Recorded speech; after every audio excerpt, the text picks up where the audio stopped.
इस वीडियो में हम लोग जानेंगे एस्ट्रोनॉमी, खगोल विज्ञान के बारे में। ये बस थोड़ी सी जानकारी होगी जिसमें तारा क्या है, तारा का निर्माण कैसे होता है, उसके बारे में जानेंगे। तो चलिए हम लोग स्टार्ट करते हैं। सबसे पहले हमें सरल भाषा में कहे तो अंतरिक्ष में होने वाली घटना, ग्रह, तारा, उपग्रह, उल्कापिंड, धूमकेतु आदि का अध्ययन करना ही खगोल विज्ञान या एस्ट्रोनॉमी कहलाता है। जिस प्रकार से एस्ट्रोनॉमी का संबंध ग्रह, उपग्रह आदि से है, उसी प्रकार एस्ट्रोलॉजी का संबंध भी है। दोनों में अंतर इतना है कि एस्ट्रोनॉमी का संबंध विज्ञान से है, जबकि एस्ट्रोलॉजी का संबंध अंधभक्ति या अंधविश्वास से है। एस्ट्रोलॉजी में अंतरिक्ष की घटना को व्यक्ति के भाग्य दुर्भाग्य से जोड़कर देखा जाता है। तो ये सभी जो बातें होती है वो होती है एस्ट्रोलॉजी की।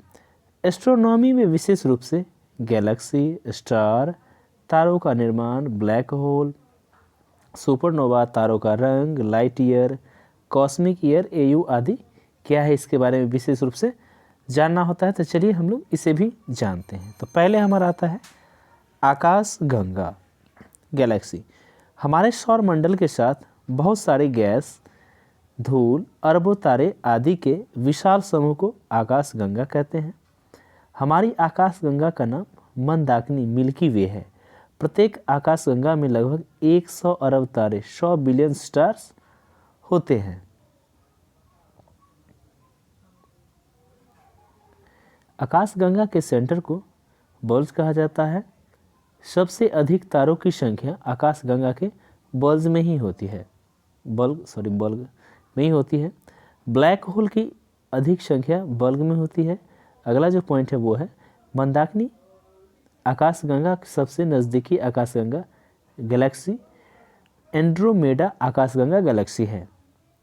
मंदाकिनी आकाशगंगा का दूसरा सबसे नज़दीकी आकाशगंगा NGC 33 है।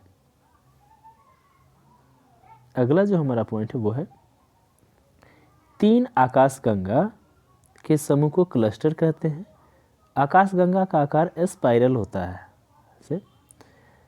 सूर्य मंदाकिनी की चक्कर 250 किलोमीटर प्रति सेकंड की गति से लगाता है। सूर्य का नज़दीकी तारा प्रोक्सिमा सेंचुरी है और दूसरा सबसे नज़दीकी तारा अल्फा सेंचुरी है। अगला हमारा पॉइंट है वो है सूर्य के नज़दीकी ग्रह की संख्या 8 है, जिसे हम सौर मंडल भी कहते हैं। सन से नज़दीकी तारा क्रायस है। हमारे आकाशगंगा में सबसे ठंडा तारा ओरियन नेबुला है। अगला हमारा पॉइंट है सूर्य से थोड़ी दूरी पर 27 तारों का एक समूह है, जिसे नक्षत्र कहते हैं। सूर्य से अधिक दूरी पर 89 तारों का एक समूह है, जिसे तारा मंडल भी कहते हैं। अब आते हैं हम लोग तारा के बारे में। तो इसे जानते हैं वैसा खगोलीय पिंड जिसके पास अपनी उष्मा और प्रकाश होती है उसे तारा कहते हैं। सूर्य एक तारा है क्योंकि इसके पास अपना खुद का उष्मा और प्रकाश भी है। अगला हमारा यह है कि कोई भी तारा बनने से पहले विरल गैस होता है, जिनके मॉलिक्यूल्स के बीच अंतराण्विक दूरी अधिक होती है। इनके बीच ग्रेविटी होने के कारण यह मॉलिक्यूल्स एक दूसरे के करीब आने लगते हैं। इसे निहारिका नेबुला कहते हैं। गैस के नज़दीक होने के कारण टेम्परेचर बढ़ने लगता है और गैस जलने लगती है। इसके बाद यह तारा में बदल जाता है।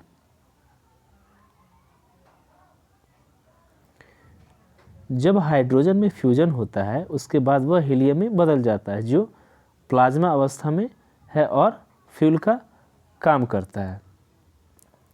अब प्लाज्मा अवस्था के बारे में भी थोड़ी सी जान लेते हैं। यह पदार्थ की एक ऐसी अवस्था होती है जो सॉलिड और लिक्विड से मिलकर बनी होती है। एग्जाम्पल जैसे हमारा वोल्केनिक लावा हो गया या हॉट अल्तार हो गया। चलिए नेक्स्ट जो हमारा है वो है जब तारा का फ्यूल समाप्त होने वाला रहता है, अर्थात उसके पास अब 10% ही फ्यूल बचा रहता है, तब उस तारा का आकार बढ़ता है और वह लाल दानव का रूप ले लेता है।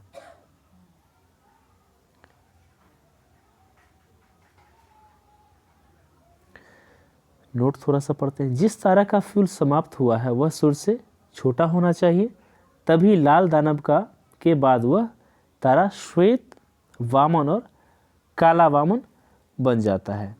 वह तारा जिसका फ्यूल समाप्त हुआ है, अगर वह सूर्य से बड़ा है तो लाल दानव के बाद वह श्वेत वामन और काला वामन नहीं बनेगा, बल्कि वह अभिनव तारा अर्थात सुपरनोवा में बदल जाएगा। जब तारा के पास 5% फ्यूल ही बचता है तब उस तारा को लाल दानव ना कह श्वेत वामन कहते हैं। जब तारा का फ्यूल 0% हो जाता है तब वो श्वेत वामन ना रहकर काला वामन कहलाता है। काला वामन और ब्लैक होल नहीं चमकते हैं, इन्हें छोड़कर बाकी सारे तारे चमकते हैं। तो ये भी बात ध्यान रखेंगे, जैसे यहाँ पे बताया गया है कैसे काला वामन क्या है हमारा और श्वेत वामन क्या है। चलिए, अगर तारा सूर्य से बड़ा है तो वह लाल दानव के बाद अभिमन्यु तारा बन जाता है। इसके बाद यह ब्लास्ट कर जाता है। इस तारा को विस्फोटक तारा भी कहते हैं। तारा के ब्लास्ट होने के बाद यह 4 तारों में बदल सकता है। क्या बदल सकता है उसके बारे में जान लेते हैं। पहला है हमारा न्यूट्रॉन तारा। ऐसा तारों का निर्माण बहुत बड़े तारों के टुकड़ों से होता है। इस तारा पर कोई चार्ज नहीं होता है। फिर पल्सर तारा है। ऐसे तारों का निर्माण न्यूट्रॉन तारों के टुकड़े से होता है। इस प्रकार के तारों में घूर्णन तेजी से हो पाता है। नेक्स्ट है क्वेसर तारा। तो ऐसे तारों का निर्माण पल्सर तारों के टूटने से होता है। इसका घूर्णन भी तेजी से ही होता है। नेक्स्ट हमारा है ब्लैक होल तारा। ब्लैक होल का निर्माण कल्सर तारा के टुकड़े से होता है। ब्लैक होल का घनत्व अधिक होता है क्योंकि यह सिकुड़ कर छोटा हो जाता है, जिस कारण से ब्लैक होल का वजन भी बढ़ेगा।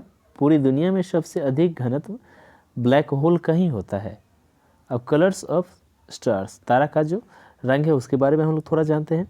किसी भी तारे का रंग उसकी सरफेस टेम्परेचर पर निर्भर करता है। कोई भी तारा 3 रंग के हो सकते हैं,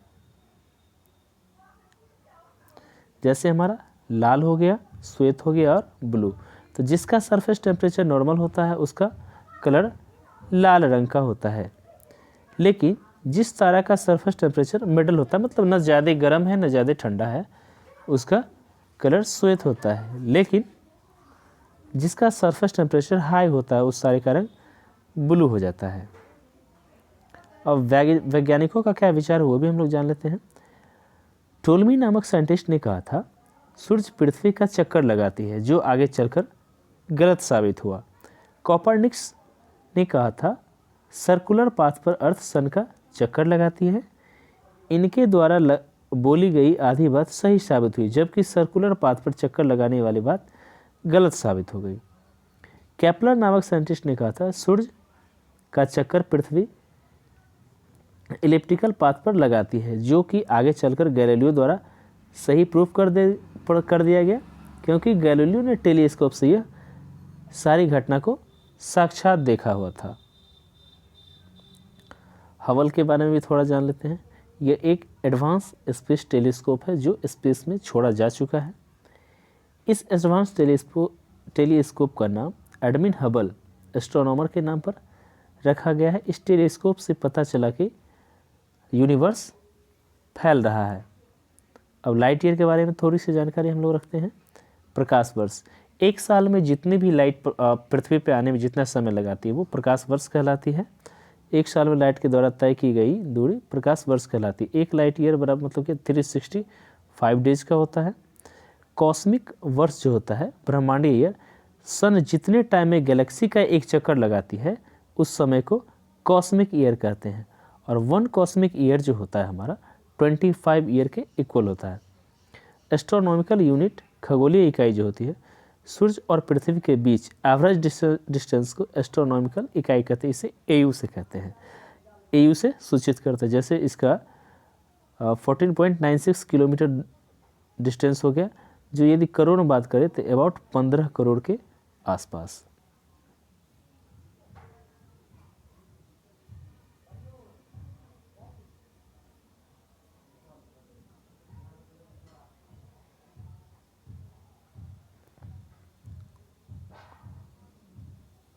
जब पृथ्वी और सूरज के बीच की दूरी बढ़ जाती है तब इसे इवेंट अपसौर कहलाता है। इस इवेंट को अपसौर कहते हैं। लेकिन जब पृथ्वी और सूरज के बीच की दूरी कम हो जाती है तो इस इवेंट को अपसौर कहते हैं। ठीक है, सॉरी उपसौर कहते हैं। अपसौर तो जब दूरी बढ़ जाएगी तो उपसौर कहलाएगी, और जब दूरी घटेगी तो उपसौर कहलाती, बाकी अपसौर। अब उपसौर और अपसौर को मिलाने वाली लाइन को एपिसाइड लाइन कहते हैं। यह काल्पनिक रेखा होती है। अब ऐसा तो नहीं है कि हम लोग उसके बीच में लाइन खींचने जाएं। अपसौर की इवेंट भारत में 4 जुलाई को गर्मी के माह में होता है, जबकि उपसौर की इवेंट भारत में 3 जनवरी ठंडी की माह में होती है। तो साथियों, आज के लिए बस इतना ही। मिलते हैं अगले वीडियो में, तब तक के लिए धन्यवाद।